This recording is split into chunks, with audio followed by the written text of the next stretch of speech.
Fala pessoal, tudo certo? Não, não tá. Vamos continuar falando sobre as nossas urgências, trocar essa ideia? É muito importante pra mim saber o que vocês pensam. Então, além de se inscreverem no meu canal e curtirem esse vídeo, peço que vocês comentem a sua opinião.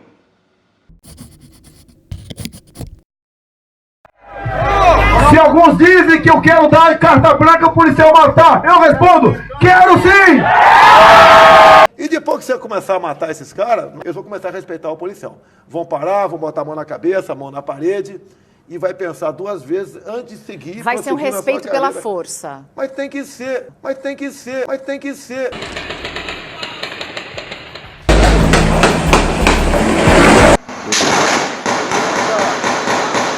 Então, o que nós podemos fazer? Dar treinamento e armar a Guarda Municipal do estado todo. Arma letal. A polícia tem que ser truculenta com o criminoso. Se tiver de arma na mão, tem que morrer. O número de mortes por policiais no Rio de Janeiro nos primeiros 8 meses do ano é o maior de todos os tempos. Segurança pública é um assunto muito preocupante, triste e ao mesmo tempo de extrema importância. Um assunto que interessa toda a sociedade brasileira, mas de diferentes formas. Enquanto tem gente que se preocupa em sair na rua com medo de ser assaltado, tem gente que se preocupa com facções brigando pelo domínio do seu bairro. Tem gente que discute polícia, enquanto tem gente que discute milícia. Mas vamos falar sobre um ponto central nisso tudo, a nossa história. Para falar da gente, nós precisamos resgatar alguns dos fatos sobre o berço da nossa sociedade atual. Depois que a escravidão foi abolida, os negros foram abandonados à sua própria sorte. Sua mão de obra foi substituída pela de imigrantes pobres, brancos, principalmente italianos.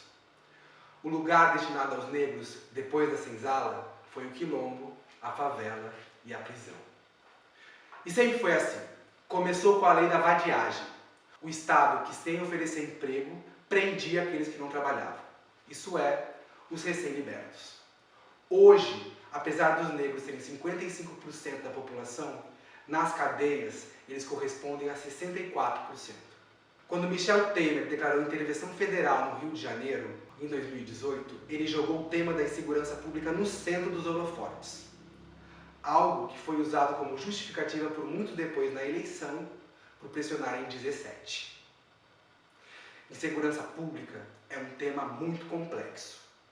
A gente pode falar de sucateamento das polícias, desmilitarização, importe de drogas, armas, superlotação dos presídios, enfim, muita coisa. Hoje, a guerra ao tráfico de drogas é a razão do autoencarceramento dos nossos jovens. Quando não, da morte deles. Se você for pego com drogas, quem vai decidir se você é usuário ou traficante é um juiz. Logo, se você é branco e mora bem, maiores as chances de você ser enquadrado como usuário. Agora, se você é negro e mora na periferia, bem, nem preciso dizer, né? O consumo de drogas é um problema de saúde pública e não de polícia.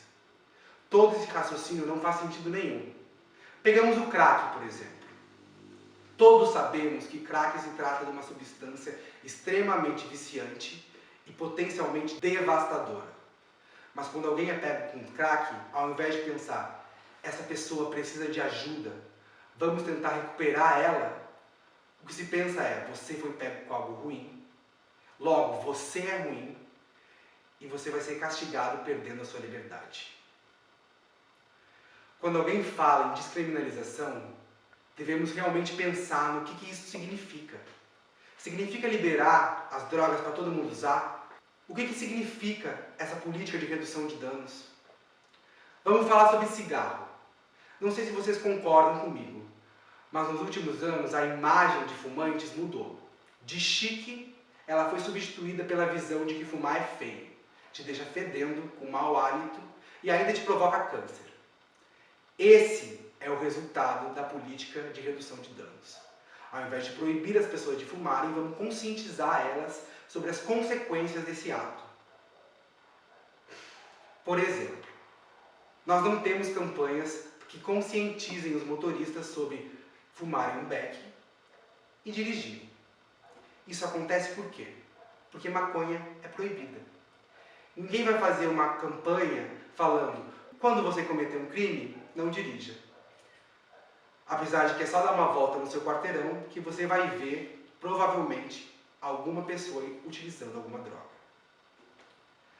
A venda de maconha na Califórnia, nos Estados Unidos, mostrou o grande potencial econômico da venda de cannabis. E a gente por aqui, precisando de dinheiro, gasta dinheiro para impedir que a gente ganhe dinheiro. Isso mesmo, porque quem paga as operações de policiais na favela sou eu, é você, somos todos nós. Sai do nosso bolso. E enquanto isso, falta dinheiro para a saúde, para a educação, para a previdência. Sabe por que é proibido proibir? Porque o controle não existe. As pessoas vão fazer escondido.